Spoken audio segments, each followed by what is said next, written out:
How to become an IT recruiter, tips for the beginners. What does the recruiting process consist of? What skills does a recruiter need? Where to start when diving into IT recruiting?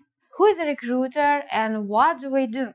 A recruiter is an HR specialist and a sourcer all in one. Recruiters don't just look for specialists on job sites, social networks, and other professional communities, where tasks also include communicating with candidates before the interview, conducting interviews, and communicating with the client. To put it in the other words, it's full stack in recruiting. Below, you will find more details about their functionality. The recruiting process, stages, and tasks. Keep in mind that the steps described below are the classic version of the process. They may vary from company to company.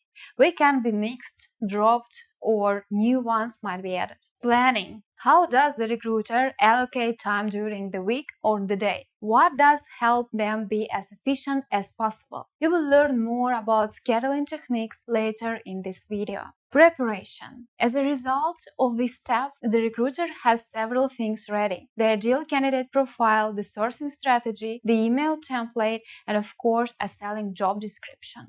Marketing. The recruiter publishes openings on social networks, job sites, Telegram channels, and chat rooms. We also send personalized emails to eligible candidates. The audience needs to know who you are currently looking for. Sourcing. Here is where the active search for candidates starts. The recruiter searches on job sites, professional and social networks, forums, and messengers. Selection. Now, a recruiter sends all the interested candidates into the hiring process itself. It's important to monitor the candidates and collect feedback at each of its stages. Closing a candidate. A recruiter brings successful candidates to the last step, the offer. At this stage, we explain to the candidate what is expected of them, answer the questions once again, tell them about the work conditions in the company, and agree on a date when the candidate is to start working. The sourcing strategy.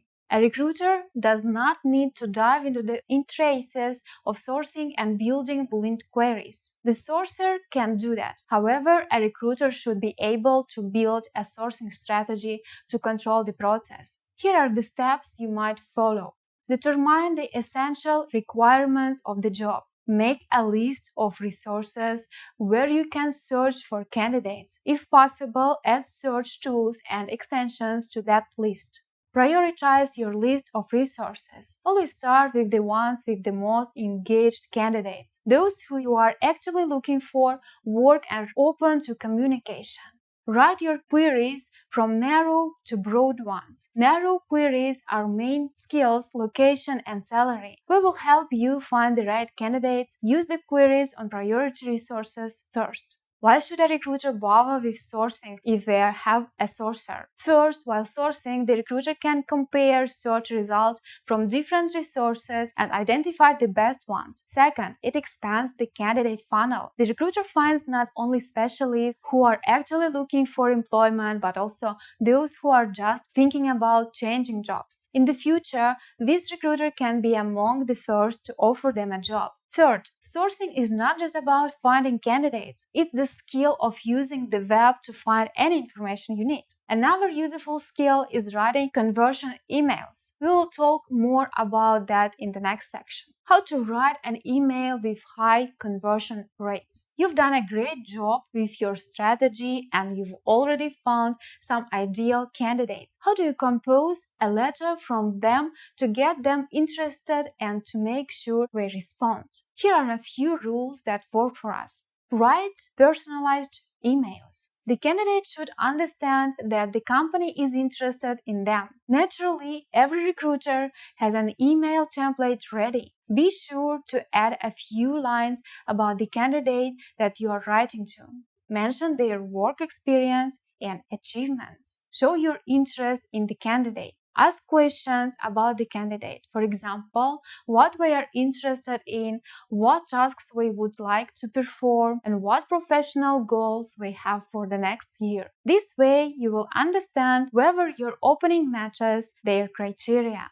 Write from person to person. not from company to candidate. We, us, our, it all sounds very cold and has long ago stopped to appeal to a developer. It's much more interesting to read a letter from a recruiter. Tell a little story about the job opening and its main challenges. Don't forget to mention what's so cool about the company that both the recruiter and the tech leads are still working there. Call for action.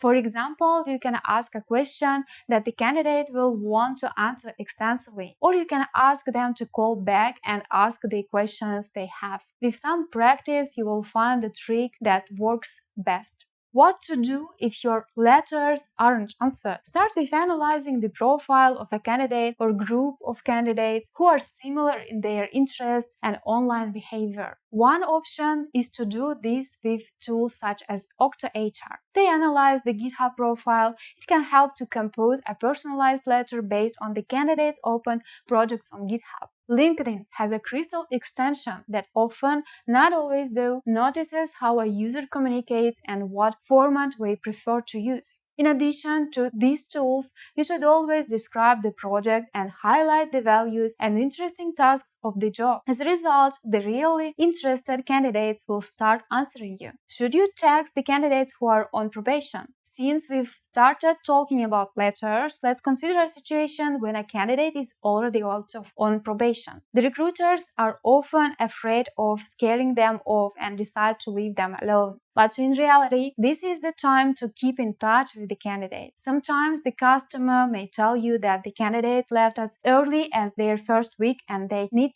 a new employee right now. Where do you find a new person so quickly? To rule out such situations and have backups, contact the candidate and find out how they feel in the company. Communication is a vital part of a successful hiring process. How to communicate with candidates and customers. The main rule is to never assume what other people think. Ask questions, ask if you have understood the answer, but don't assume things. This can lead to you having an opinion that has nothing to do with reality. This is not the only communication rule though. It's crucial for the recruiter to adapt to changes in requirements during the candidate selection process. Correctly identify the hiring needs.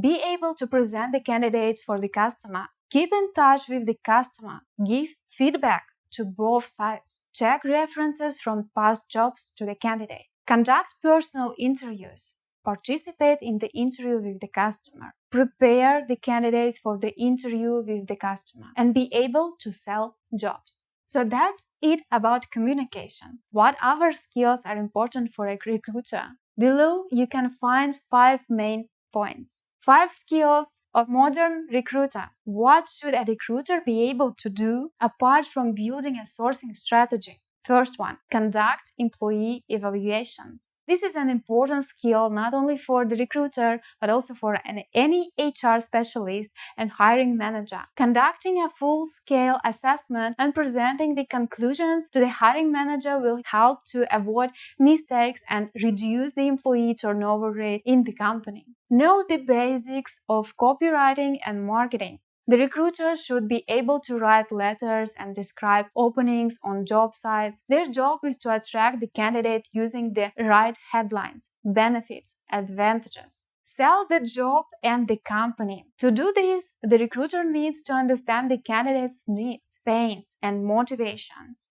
Knowing these criteria makes it easier to work with objections and find out if the candidate fits the company's values and won't leave after the probation period. It's pointless to try selling a job to a candidate without clarifying their motivation first. When the candidate runs away during the probation period, all 3 parties will be dissatisfied: the recruiter, customer, and the candidate. Manage job openings as a project. This means that the recruiter should take a systematic approach to the search, build a strategy, analyze results, and look for the best resources.